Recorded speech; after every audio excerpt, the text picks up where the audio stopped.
오늘 예배를 꼭 오기로 한 사람이 한 명 있는데 아직 안 왔어요. 수민이가 온다 그랬거든요. 네, 수민이가 지원하던 고등학교에 합격을 했습니다. 네네. 그래서 그 집은 남매가 다 이번에 합격을 아주 이른 시간에 해가지고 어제 막 기분이 좋아서 저한테 전화를 했더라고요. 수민이가. 그래서 원래 되면은 금요 예배로 온다 그랬는데 그새 잊어버린 것 같아요. 네, 그래서 너무 좋아하면서 막 신나서 전화를 해가지고 또 제가 또 듣는 마음이 또 목사 그럴 때 제일 좋잖아요, 그죠? 좋은 소식도 들으면 좋아서 네, 그냥 여기 계신 분들께만 주일날 또 광고 시연하긴 그렇고 여기 계신 분들께만 제가 미리 넌지시 기팀을 합니다. 여러분 지난 주일 설교 본문이 어디였는지 기억하십니까? 지난 주일 며칠 안 됐죠? 닷새 됐는데요. 설교 본문 닷새 5일 전 기억하실까요? 설교 본문이 어디였을까요? 예레미야 애가입니다. 예레미야 애가요. 예레미야 애가서는 예레미야가 부르는 슬픈 노래, 슬픈 노래였죠. 그랬는데 오늘 그러니까 예레미야가 이스라엘이 멸망하는 모습을 보면서 애가를 지었다고 말씀드렸어요. 애가를 지어서 막 슬프다 이렇게 하다가 중간에 3장에서 생각을 생각을 멈추고 생각을 돌이켜서 하나님을 찬양하는 우리가 그 모습을 보았습니다. 근데 묘하게 오늘도 아모스가 보니까 아까 1절에 보니까 애가로 지은 이 말을 들으라. 아모스도 지금 애가를 부르고 있는 거예요. 그런데 지금 예레미야가 애가를 부를 때와 아모스가 애가를 부르는 지금은 상황이 완전히 다릅니다. 예레미야가 애가를 부를 때는 그럴만했습니다. 나라가 멸망하는 거를 예레미야가 두 눈으로 보고 있었거든요. 막 자기 자식을 삶아 먹질 않나, 막 제사장도 먹을 게 없어가지고 구하러 다니다가 쓰러지질 않나, 그런 모습을 보니까 막 가슴이 아파가지고 애가를 계속 부르고 있었는데 지금 아모스가 노래를 부르는 요 때는 전혀 그럴 때가 아니거든요. 이때 여로보암 2세 때입니다. 이때가 이스라엘의 최전성기예요. 다윗과 솔로몬 때보다도 더 잘 먹고 잘 살던 때가 여로보암 2세 때입니다. 정치적으로도 안정을 누리고 있었고요. 외교적으로도 평화를 누리고 있었고 경제적으로도 부유했던 시기예요. 그런데 남유다 사람인 아모스라는 사람이 갑자기 딱 나타나더니 막 어이구 막 장송곡을 부르고 있는 거예요. 그래서 이렇게 볼 수 있는 거예요. 지금 결혼식을 하고 있는데 누가 와가지고 막 장송곡을 부르고 있는 그런 상황이에요. 왜 그렇습니까? 아모스는 지금 너무나도 그래서 사람들이 막 예배드리면서 하나님이 우리를 이렇게 행복하게 해주신다고 막 기뻐하고 있는데 갑자기 아모스는 나타나지고 왜 엉엉 울고 있을까요? 아모스는 지금 미래를 보고 있는 거예요. 미래를. 하나님이 앞으로 이 땅에 내리실 심판을 보고 지금 미리 당겨서 울고 있는 겁니다. 그러니까 그것을 보지 못하는 사람들은 아주 막 난리가 나죠. 지금 뭐 하는 거냐고. 지금 우린 다 평안한데, 우린 지금 잘 사는데 너 왜 지금 그런 얘기하냐고, 왜 심판을 얘기하냐, 왜 지금 울고 있냐. 그러면서 아모스가 우리가 3절 봤던 게 그거예요. 뭐라고 하는 거냐면은 2절에서는 지금 처녀 이스라엘이 땅에 쓰러졌다. 지금 이스라엘 지금 잘 먹고 잘 사는데 아모스는 보고 있어요. 땅에 쓰러진 이스라엘을. 그러면서 3절에서는 이렇게 얘기하는 거예요. 1000명이 행군해서 나갔는데 100명만 돌아왔다는 거예요. 그러니까 전쟁에서 졌다는 거죠. 전쟁에서 지고 10분의 1만 돌아왔다는 거예요. 그리고 100명이 나가면은 10명만 남고 다 죽는다. 지금 그런 날이 얼마 남지 않았다라고 아모스는 지금 슬퍼하고 있는 거예요. 그러면서 이스라엘에게 살 길을 알려줍니다. 이스라엘에게 살 길이 있어요. 어떻게 해야 그럼 그런 심판을 피할 수 있을까요? 4절에 바로 아모스는 대답을 해버립니다. 우리 4절만 한번 같이 읽어볼까요? 자, 여호와께서 이스라엘 족속에게 이와 같이 말씀하시기를 뭐라고 합니까? 너희는 나를 찾으라. 그리하면 살리라. 아멘. 6절도 한번 볼까요? 6절도요. 6절 첫 번째 문장만 보죠. 너희는 여호와를 찾으라. 그리하면 살리라. 아멘. 그냥 명확합니다. 하나님을 찾아라. 아모스가 내리는 처방은 아주 명쾌합니다. 하나님을 찾으면 삽니다. 자, 그러면 여러분 우리가 이제 이런 말을 들었다고 생각하세요. 자, 제가 여러분들 앞에 서서 여러분 하나님을 찾아야 삽니다. 막 이렇게 얘기를 했다고. 그러니까 교회에서 아니고요. 지금 아모스는 그 성문 앞에서 얘기하고 있거든요. 야외에서 사람들 모아놓고 여러분 곧 심판이 올 건데 여러분이 살 길은 딱 하나, 하나님을 찾아야 삽니다 라고 하면은 그 사람들은 그러면 어디로 갈까요? 어디로 갈까요? 하나님을 찾으면 산다는 말을 들은 사람은 어디로 가게 될까요? 여러분 같으면은 하나님을 찾아야 산다 그러면 당장 어디를 가시겠어요? 교회로 가시겠죠. 그러니까 이스라엘 사람들도 그 얘기를 딱 들으면 그래? 그러면은 예배 드리러 가야 되겠네. 이렇게 생각합니다.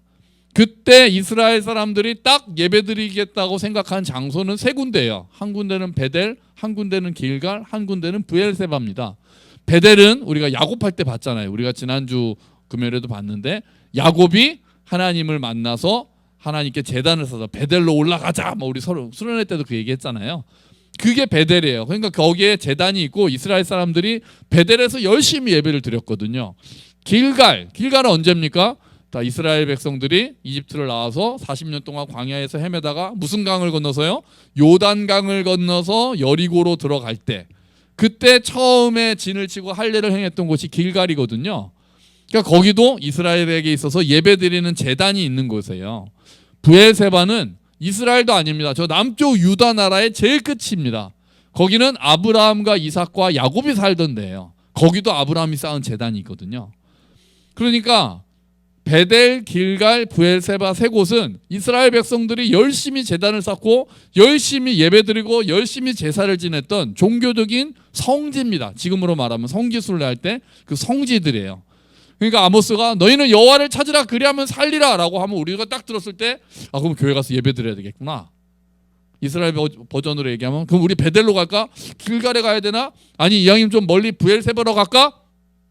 그런 얘기를 할 법한데 아모스가 바로 그 다음에 이상한 말을 합니다. 그게 5절이에요.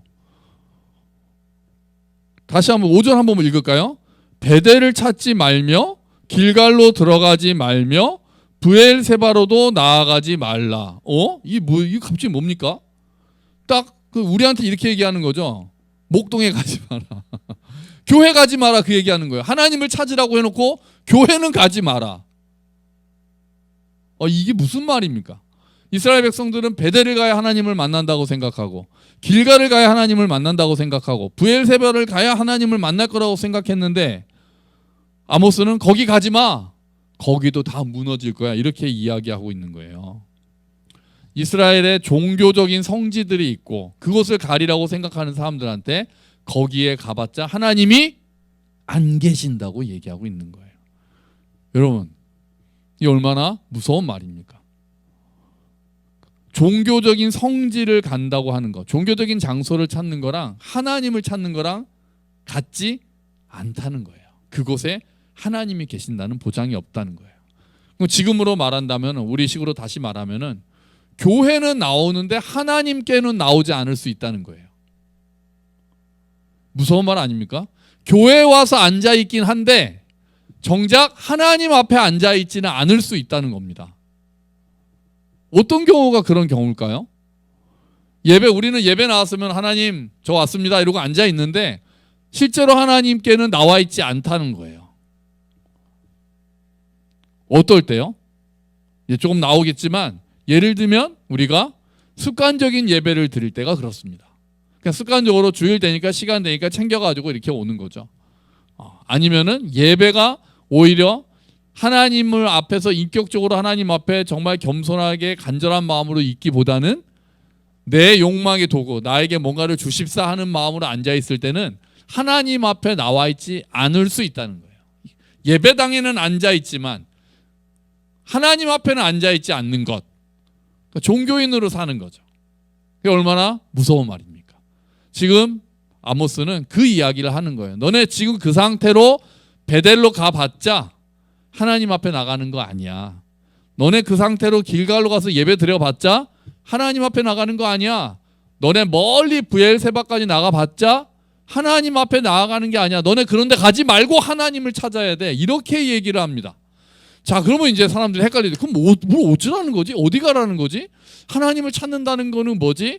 자, 그 얘기를 아모스가 하기 전에 왜 그러면 이스라엘이 심판을 받을 수 없는가에 대해서 이야기를 하여 그게 이제 쭉 나오는 거예요. 심판의 이유가 정의와 공의가 무너졌기 때문이라고 얘기해요. 7절을 한번 볼까요? 7절 한번 읽어봅시다. 정의를 쓴 쑥으로 바꾸며 공의를 땅에 던지는 자들아. 이제 아모스가 비판하기 시작해요. 너네는 정의를 쓴 쑥으로 바꾸고 공의를 땅에 집어던졌어. 그래서 너희는 심판을 면하지 못하는 거야. 너희가 베델에서 예배를 안 드려서가 아니라 길갈에서 예배를 안 드려서가 아니라 너희가 정의와 공의를 버렸기 때문이다. 아모스는 일관성 있게 이렇게 얘기를 합니다. 여기서 정의는 미슈파트라고 하고 공의는 째다카라고 해요. 두 개가 비슷하기도 한데 조금 다르다면 앞에 말하는 정의는 법적인 정의예요. 재판을 바르게 행하는 정의. 그리고 그 뒤에 나오는 공의는 인간관계를 바르게 하는 걸 이야기합니다. 약한 사람들을 돌보고 이런 것들을 이야기해요. 그러니까 지금 이스라엘이 정치적으로나 사회적으로 완전히 무너져 있다고 지금 아모스는 진단하고 있는 거예요. 그러니까 이스라엘은 지금 성소가 무너진 게 아니라 예배가 무너지는 게 아니라 삶이 무너지고 있었어요. 그들의 일상이 무너지고 있었어요. 정의를 아주 쓰디쓴 쑥으로 바꿔버렸고 공의를 그냥 땅에 집어던지고 말았어요. 그 구체적인 내용이 그럼 그건 무슨 말이냐? 그래도 못 알아들을까봐 10절부터 차근차근 쉽게 이야기를 합니다. 자, 10절 한번 볼까요? 10절부터 12절까지인데요. 한번 보죠. 무리가 성문에서 책망하는 자를 미워하며 정직히 말하는 자를 싫어하는도다. 너희가 힘없는 자를 밟고 그에게서 미래 부당한 세를 거두었은즉 너희가 비록 다듬은 돌로 집을 건축하였으나 거기 거주하지 못할 것이요 아름다운 포도원을 가꾸었으나 그 포도주를 마시지 못하리라. 너희의 허물이 많고 죄악이 무거움을 내가 아노라. 너희는 의인을 학대하며 뇌물을 받고 성문에서 가난한 자를 억울하게 하는 자로다. 아멘. 구체적으로 나온 게 이런 거예요. 정의를 버리고 공의를 버렸다는 거는 바른 말 하는 사람들 핍박하고 정직한 사람들 핍박하고 사람들한테서 정치인들이 아주 억울하게 사람들한테서 착취하고 약한 자들을 눈물을 닦아주지 않고 의인을 학대하고 뇌물을 받고 가난한 자를 억압하는 것, 이런 게 정의를 버린 거고 이런 게 공의를 버린 겁니다. 그런 사람들한테는 어떤 심판이에요? 그게 아까 우리 읽었던 11절이에요. 돌로 집을 건축했지만 거주하지 못할 것이고 아름다운 포도원을 가꾸어도 너네는 그걸 못 마실 거야. 이거를 헛수고의 저주라고 합니다. 헛수고의 저주. 너네 아무리 그래, 니네가 그러니까 심판, 너네한테 저주가 임할 건데 너네가 열심히 집을 지어도 너네 거기 못 살아. 너네가 열심히 농사를 지어도 그건 니네가 못 먹어. 다 다른 사람들한테 뺏길 거야. 하나님의 심판이 그렇게 임한다는 거예요. 자, 이렇게 얘기했어요. 자, 우리 흐름을 다시 보죠. 막 울었어요. 아이고 너네 망했다. 너네 이제 다 죽었어. 막 울었어요. 그래서 너네 살 길을 내가 알려줄까? 하나님을 찾아. 이렇게 얘기했어요. 그러고 나서 그런데 하나님은 길갈이나 베델이나 교회 가서 찾으려고 하지 마. 거기 가서 하나님 안 계셔. 근데 니네 왜 심판받는지 알아? 너네가 정의를 버리고 공의를 버렸기 때문이야. 너희가 정직한 자를 핍박하고 가난한 자를 억울하게 하고 너희가 그랬기 때문에 너희는 심판을 받을 수밖에 없어. 이렇게 얘기를 했어요. 그러면 이제 나와야 되는 내용이 뭐예요? 그럼 여호와를 찾는다는 게 뭘 말하는 건지 이제 드디어 처방이 나와야 되죠. 진단이 나왔으니까요. 그 처방이 14절 15절입니다. 하나님을 찾는다는 건 그게 뭘까? 베델로 가서 예배 드리는 게 아니라면 뭘까? 14절 15절이 핵심이 돼요. 자, 같이 한번 읽어보죠. 너희는 살려면 선을 구하고 악을 구하지 말지어다. 만군의 하나님 여호와께서 너희의 말과 같이 너희와 함께 하시리라. 너희는 악을 미워하고 선을 사랑하며 성문에서 정의를 세울지어다. 만군의 하나님 여호와께서 혹시 요셉의 남은 자를 불쌍히 여기시리라. 아멘. 하나님을 찾는 것은 결국 어떻게 하라는 거예요? 선을 구하고 악을 미워하라. 선을 사랑하고 성문에서 정의를 세워라. 그게 하나님을 찾는다는 거예요. 여기서 악을 미워하라고 그랬잖아요. 여기서 말하는 악이 뭐예요? 위에 나왔던 거예요. 정의를 버리고 공의를 버리는 것. 정직한 자를 핍박하고 거짓말을 하고 뇌물을 받고 가난한 자를 학대하는 것. 이런 게 악이란 말이에요. 그런 거를 버리고 그럼 선은 그 반대인 거죠. 약자를 돌보고 정직하게 행하고 뇌물을 받지 않고 이런 삶, 정의를 세우는 삶, 이게 선인 거예요. 하나님을 찾으라고 해놓고 예배당을 가지 말고 너희 삶에서 정의를 세우고 너희 삶에서 사람들과의 관계를 바로 해라. 아모스는 그렇게 이야기하는 거예요. 그렇게 해야 하나님께서 너희와 함께 하신다라고 아모스는 이야기하고 있어요. 근데 14절에 보면은 우리가 또 봐야 될 게 있어요. 14절에 보시면 제가 볼게요. 너희는 살려면 선을 구하고 악을 구하지 말지어다. 아까는 여호와를 찾아야 산다고 그랬으니까 하나님을 찾는다는 게 이런 거예요. 선을 구하고 악을 구하지 않는 거예요. 그런데 다음에 보면 만군의 하나님 여호와께서 너희의 말과 같이 너희와 함께 하시리라. 저는 여기서 너희의 말과 같이라는 말이 되게 마음이 아팠어요. 너희가 선을 구하고 악을 미워할 때 그때 하나님께서 너희와 함께 하실 건데 너희의 말과 같이. 그러니까 이건 어떤 상황이냐면요, 이스라엘 백성들이 하나님이 우리와 함께 하신다는 말이 입에 붙어 있었던 거예요. 이스라엘 백성들은 뻑하면은 야, 하나님이 우리와 함께 하시니까 우리가 이렇게 행복하지. 하나님이 우리와 함께 하시니까 우리가 평화를 누리지. 하나님 감사합니다. 하나님 우리와 함께 하셔서 우리가 이렇게 번영을 누립니다. 라고 이야기를 그렇게 했다는 거예요. 너희의 말과 같이. 그런데 실제로는 아니었다는 거죠. 너희가 선을 구하고 악을 미워할 때 너희가 말한 것처럼 하나님이 함께 하시는 거다라고 이야기를 하는 거예요. 자, 우리도 하나님이 우리와 함께 하신다라는 이야기를 많이 하잖아요. 그렇게 하잖아요. 저희 집에도 붙어 있거든요. 저희 현관문에 제가 붙여놨어요. 오늘도 하나님께서 우리와 함께 하신다. 제가 제일 좋아하는 성경에서 꽉 붙잡는 말씀이기도 합니다. 잘 되고 못 되고의 중요한 게 아니라 형통하다는 건 하나님이 함께 하시는 거니까. 그런데 우리가 그렇게 하나님이 우리와 함께 하신다는 약속을 붙든다고 하면서 우리의 삶이 악을 미워하지 않고 선을 구하지 않으면 우리가 막 아무리 하나님 우리와 함께 하신다고 떠들어도 실제로는 하나님이 우리와 함께 하시지 않는다는 거예요. 너희가 악을 미워하고 선을 구할 때 너희의 말과 같이 하나님이 함께 하신다. 지금 아모스는 그렇게 이야기하고 있는 거예요. 그러니까 우리가 하나님의 뜻대로 살려고 힘쓰지도 않으면서 입으로 하나님이 그래도 우리와 함께 하셔라고 말하는 것은 스스로를 속이는 일이 될 수 있다는 거예요. 하나님을 경홀히 여기는 말이 될 수 있다는 거예요. 그러니까 우리가 하는 말이 정말 내 삶이 하나님의 뜻 안에 있는가를 고민하라고 아모스는 오늘 우리에게 도전하고 있는 겁니다. 내가 말하는 신앙의 언어들, 하나님이 나를 사랑하신다라는 언어들이 정말 우리가 그 말을 고백하기에 우리가 합당할 정도로, 그래서 나도 하나님을 사랑하고 예수님께서 말씀하시잖아요. 나를 사랑하는 자는 내 계명을 지킨다. 우리가 그 계명에 순종하기 위해서 힘을 쓰고 있는가? 완전해야 된다는 건 아니죠. 당연히 아니죠. 우리가 해봐야 얼마나 하겠어요. 그런데 그런 마음, 그런 사모하는 마음, 죄를 미워하고 악을 미워하고 하나님의 선을 구하고자 하는 마음, 그래서 그게 잘 안 돼서 안타까워하며 하나님 앞에 엎드리는 마음, 그런 마음을 가지고 있는가 우리가 돌아보아야 되는 거예요. 그렇게 진정으로 하나님을 찾을 때 하나님이 어떻게 하신다는 거예요? 그게 15절이잖아요. 만군의 하나님 여호와께서 혹시 요셉의 남은 자를 불쌍히 여기시리라. 우리가 그렇게 할 때, 악을 미워하고 선을 사랑하며 정의를 세울 때 여호와께서, 하나님께서 혹시 너네를 불쌍히 여기실 수도 있다. 여기서 혹시라는 구절은 하나님의 주권을 인정하는 거죠. 그리고 우리의 겸손하게 한계를 인정하는 거예요. 그러니까 우리가 조금 선을 행했다고 하나님 저 선을 행했으니까 저를 구원해 주실 거죠가 아니라, 우리가 선을 행해봐야 우리가 하는 선이 하나님 앞에서 그게 뭐 얼마나 대단한 거겠어요. 그 아담과 하와가 무화과 나무로 나뭇잎으로 자기를 가렸잖아요. 나뭇잎으로 자기를 가렸지만 금방 시들어 버릴 수밖에 없는 그런 나뭇잎 옷처럼 우리가 가지고 있는, 우리가 행하는 선이라는 것도 다 그런 거예요. 하나님 보시기에는. 하지만 하나님께서 우리가 그렇게 마음을 하나님께로 향하고 있을 때 혹시라도 우리를 불쌍히 여기실 수 있다라는 희망을 가지고 겸손하게 하나님 앞에 엎드리라고 아모스는 이야기하고 있는 거예요. 하나님께서는 우리의 중심을 보시고 우리를 불쌍히 여길 수 있습니다. 우리의 아주 부족한 삶임에도 불구하고 우리를 불쌍히 여기실 수 있습니다.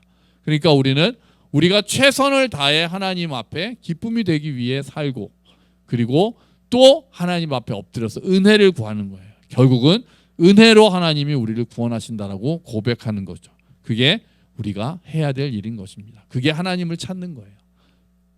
그러니까 우리가 하나님을 찾기 위해서 교회로 나오실 게 아니라 직장에서, 가정에서 하나님 앞에서 선을 행하는 것이 하나님을 찾는 것이고, 그것이 우리의 살 길이라고 이야기하고 있는 겁니다.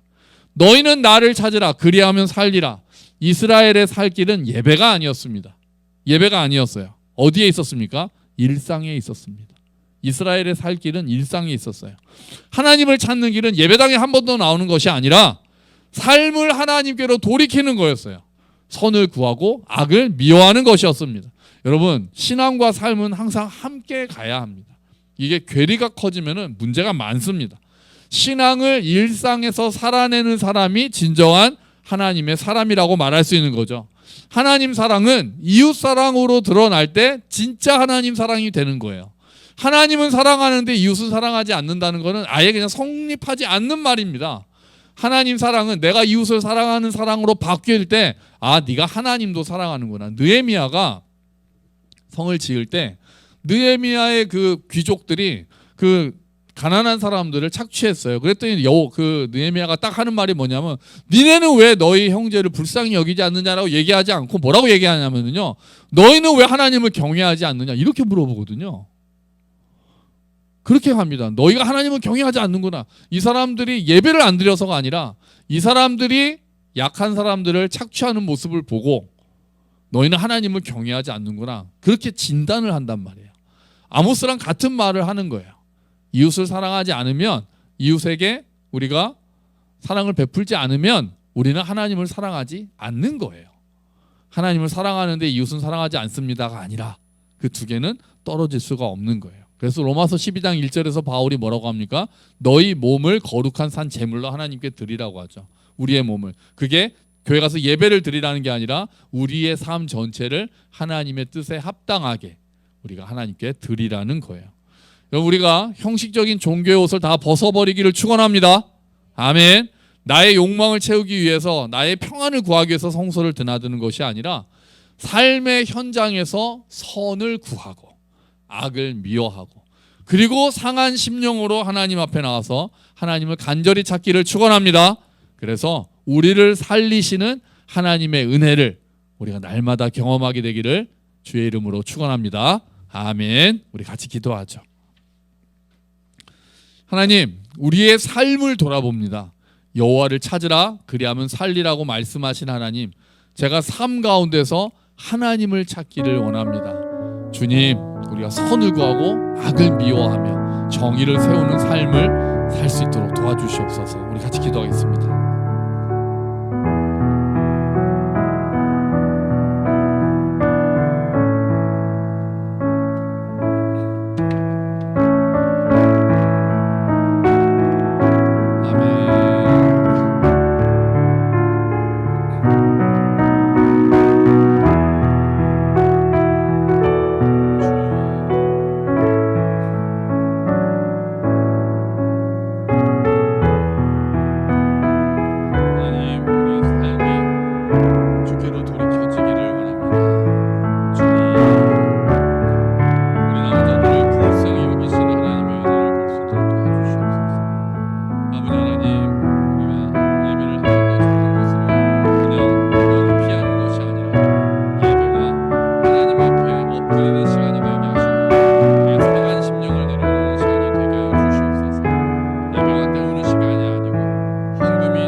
너희는 여호와를 찾으라 그리하면 살리라.